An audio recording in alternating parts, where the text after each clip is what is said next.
Lunar Light Entertainment proudly presents The Alchemist by HP Lovecraft. Read by Francis Lunas. High up, crowning the grassy summit of a swelling mound whose sides are wooded near the base with the gnarled trees of the primeval forest, stands the old chateau of my ancestors.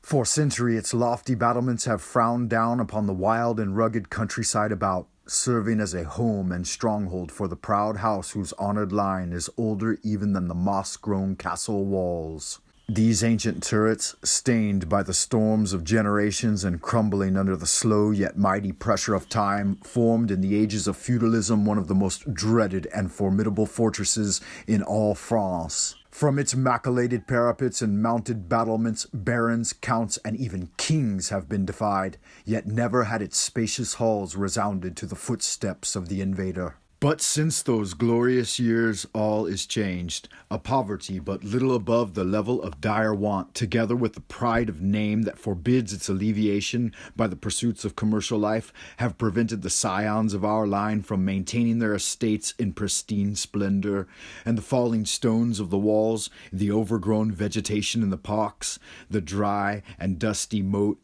the ill-paved courtyards, and toppling towers without, as well as the sagging floors, the worm-eaten wainscots, and the faded tapestry within, all tell a tale of gloomy fallen grandeur.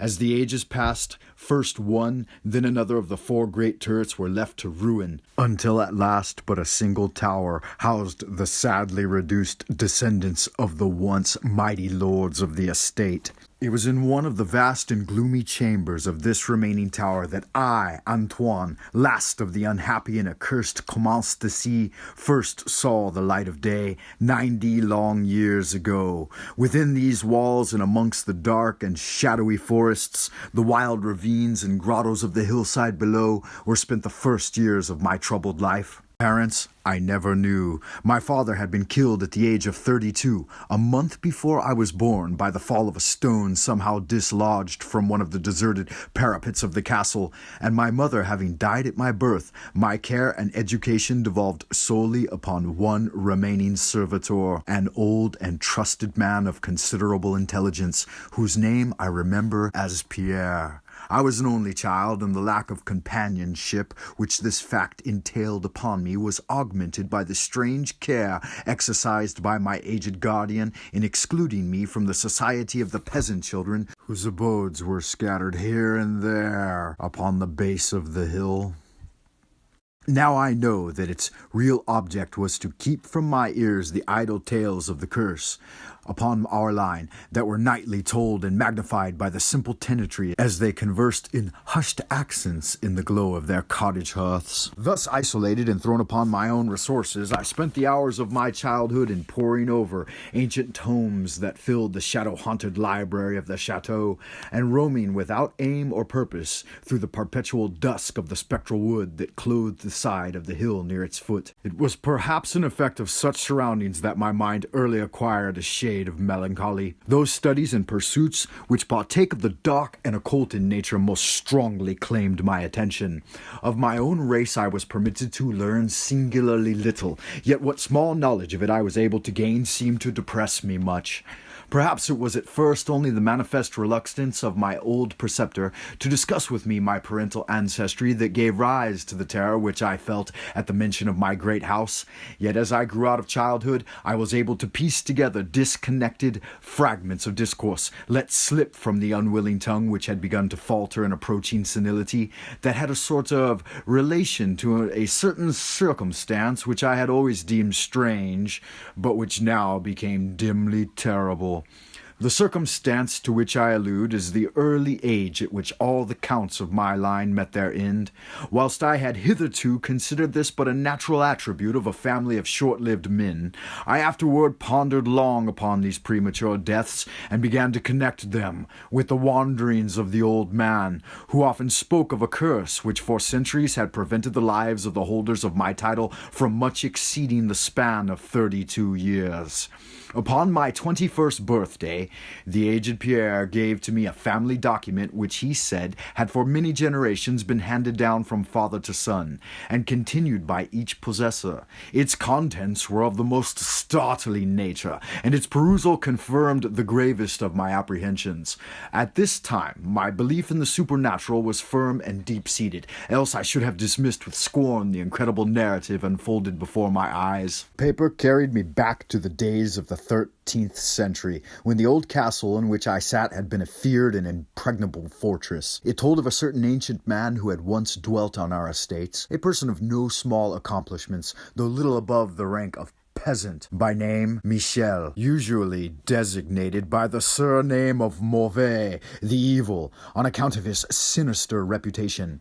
He had studied beyond the custom of his kind, seeking such things as the philosopher's stone or the elixir of eternal life, and was reputed wise in the terrible secrets of black magic and alchemy. Michel Mauvais had one son, named Charles, a youth as proficient as himself in the hidden arts, and who had therefore been called La Sorcière, or the Wizard.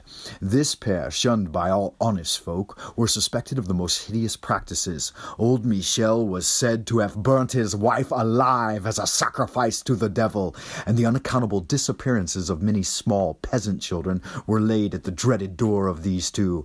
Yet through the dark natures of the father and son ran one redeeming ray of humanity. The evil old man loved his offspring with fierce intensity, whilst the youth had for his parent more than a filial affection. One night the castle on the hill was thrown into the wildest confusion by the vanishment of young Godfrey, son to Henri the Count. A searching party, headed by the frantic father, invaded the cottage of the sorcerers, and there came upon old Michel Mauvais, busy over a huge and violently boiling cauldron. Without certain cause, in the ungoverned madness of fury and despair, the Count laid hands on the aged wizard, and ere he released his murderous hold, his victim was no more.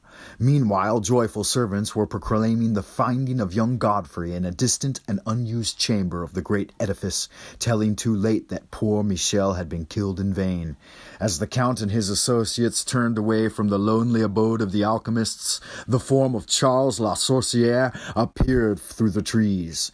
The excited chatter of the menials standing about told him what had occurred, yet he seemed at first unmoved at his father's fate. Then, slowly advancing to meet the Count, he pronounced in dull yet terrible accents the curse that ever afterward haunted the house of C. "May ne'er a noble of thy murderous line survive to reach a greater age than thine," spake he, when suddenly leaping backwards into the black wood, he drew from his tunic a vial of colorless liquid, which he threw into the face of his father's slayer as he disappeared behind the inky curtain of the night. The Count died without utterance, and was buried the next day, but little more than 32 years from the hour of his birth.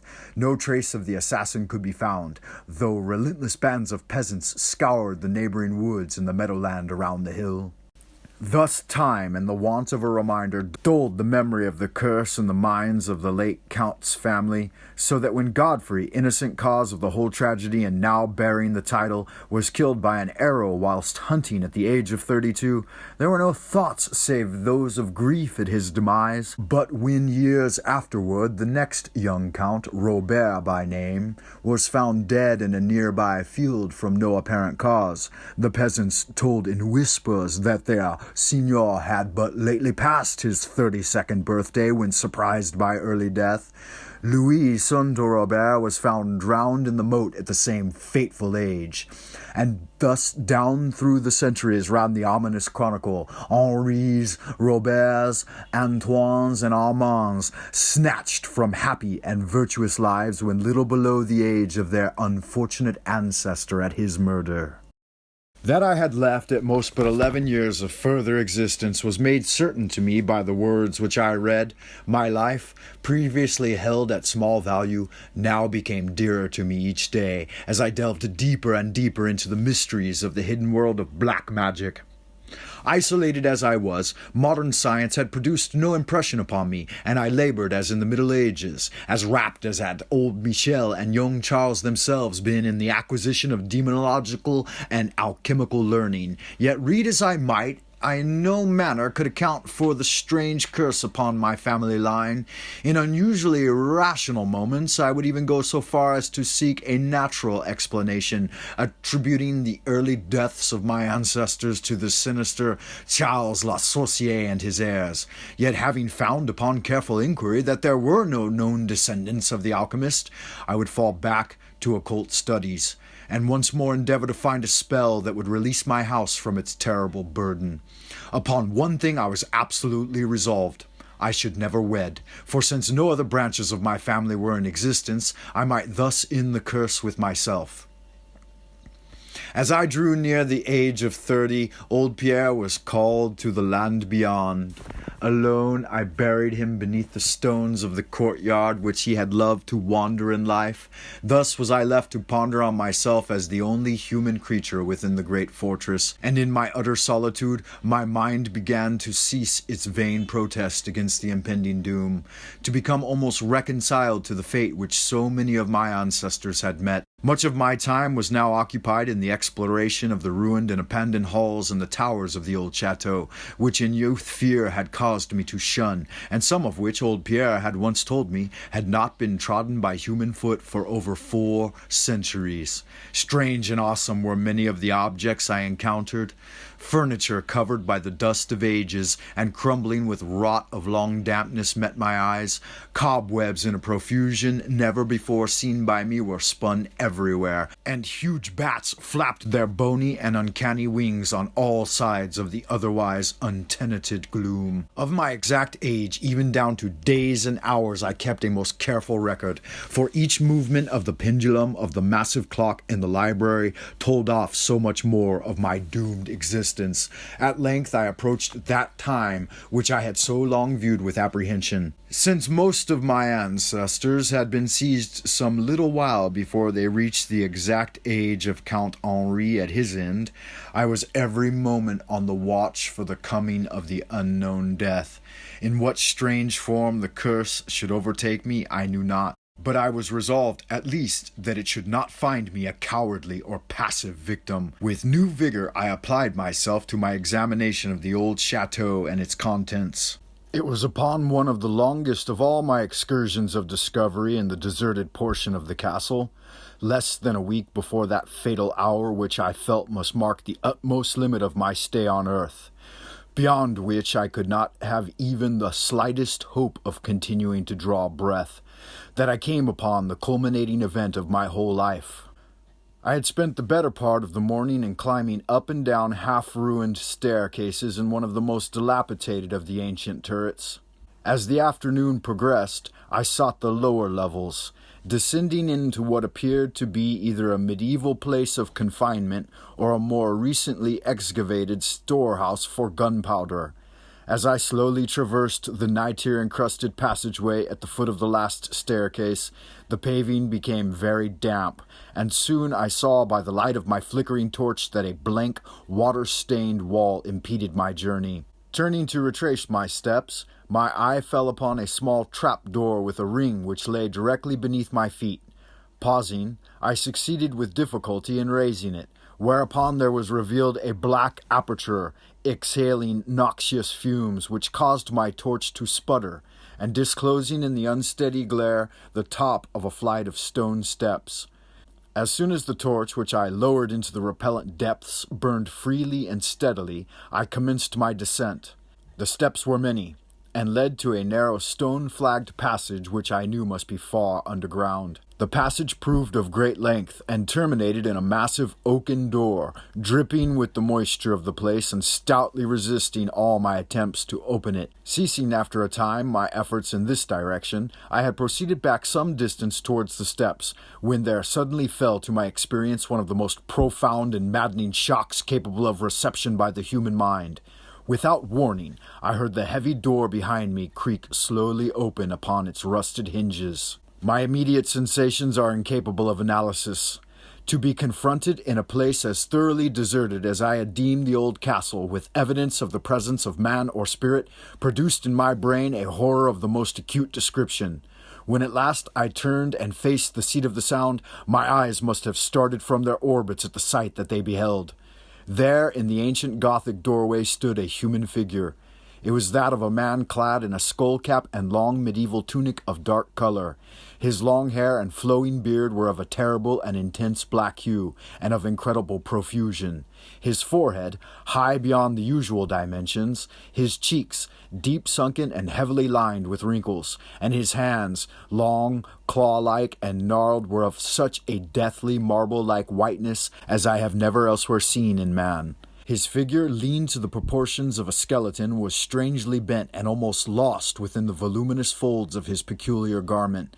But strangest of all were his eyes, twin caves of abysmal blackness, profound in expression of understanding, yet inhuman in degree of wickedness. These were now fixed upon me, piercing my soul with their hatred, and rooting me to the spot whereon I stood. At last the figure spoke in a rumbling voice that chilled me through with its dull hollowness and latent malevolence. The language in which the discourse was clothed was that debased form of Latin in use amongst the more learned men of the Middle Ages, and made familiar to me by my prolonged researches into the works of the old alchemists and demonologists. The apparition spoke of the curse which had hovered over my house, told me of my coming in, dwelt on the wrong perpetrated by my ancestor against old Michel Mauvais, and gloated over the revenge of Charles La Sorcière. He told how the young Charles had escaped into the night, returning in after years to kill Godfrey the heir with an arrow, just as he approached the age which had been his father's at his assassination.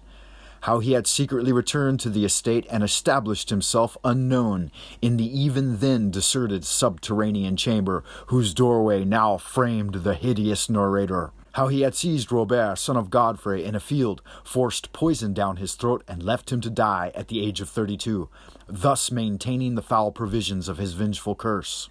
At this point, I was left to imagine the solution of the greatest mystery of all, how the curse had been fulfilled since that time when Charles Le Sorcier must in the course of nature have died. For the man digressed into an account of the deep alchemical studies of the two wizards, father and son, speaking most particularly of the researches of Charles La Sorcier concerning the elixir which should grant to him who partook of it eternal life and youth. His enthusiasm had seemed for the moment to remove from his terrible eyes the hatred that had at first so haunted them, but suddenly the fiendish glare returned, and with a shocking sound like the hissing of a serpent, the stranger raised a glass vial with the evident intent of ending my life, as had Charles La Sorcier 600 years before ended that of my ancestor.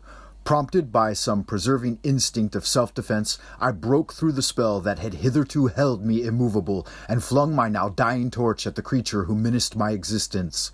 I heard the phial break harmlessly against the stones of the passage as the tunic of the strange man caught fire and lit the horrid scene with a ghastly radiance. The shriek of fright and impotent malice emitted by the would-be assassin proved too much for my already shaken nerves, and I fell prone upon the slimy floor in a total faint. When at last my senses returned, all was frightfully dark, and my mind, remembering what had occurred, shrank from the idea of beholding more. Yet curiosity overmastered all. Who, I asked myself, was this man of evil, and how came he within the castle walls? Why should he seek to avenge the death of poor Michel Mauvais? And how had the curse been carried on through all the long centuries since the time of Charles La Sorcière? The dread of years was lifted from my shoulders, for I knew that he whom I had felled was the source of all my danger from the curse, and now that I was free, I burned with the desire to learn more of the sinister thing which had haunted my line for centuries, and made of my own youth one long-continued nightmare. Determined upon further exploration, I felt in my pockets for flint and steel, and lit the unused torch which I had with me. First of all, the new light revealed the distorted and blackened form of the mysterious stranger. The hideous eyes were now closed. Disliking the sight, I turned away and entered the chamber beyond the Gothic door. Here I found what seemed much like an alchemist's laboratory. In one corner was an immense pile of shining yellow metal that sparkled gorgeously in the light of the torch. It may have been gold, but I did not pause to examine it, for I was strangely affected by that which I had undergone. At the farther end of the apartment was an opening leading out into one of the many wild ravines of the dark hillside forest. Filled with wonder, yet now realizing how the man had obtained access to the chateau, I proceeded to return. I had intended to pass by the remains of the stranger with averted face, but as I approached the body, I seemed to hear emanating from it a faint sound, as though life were not yet wholly extinct. Aghast, I turned to examine the charred and shriveled figure on the floor. Then, all at once, the horrible eyes, blacker even than the seared face in which they were set, opened wide with an expression which I was unable to interpret. The cracked lips tried to frame words which I could not well understand. Once I caught the name of Charles La Sorcière, and again I fancied that the words years and curse issued from the twisted mouth. Still I was at a loss to gather the purport of his disconnected speech. At my evident ignorance of his meaning, the pitchy eyes once more flashed malevolently at me, until, helpless as I saw my opponent to be, I trembled as I watched him. Suddenly the wretch, animated with his last burst of strength, raised his hideous head from the damp and sunken pavement.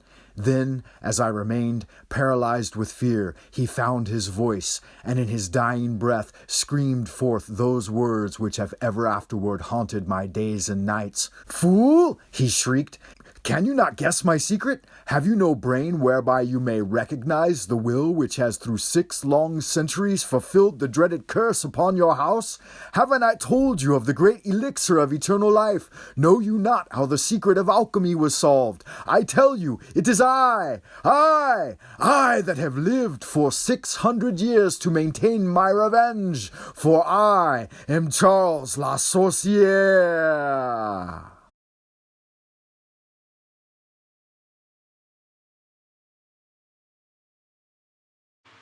Thank you for listening to The Alchemist by HP Lovecraft, read by Frater Francis. Please subscribe to the channel for future audiobooks and hit the thumbs up. Thanks a lot and have a great day.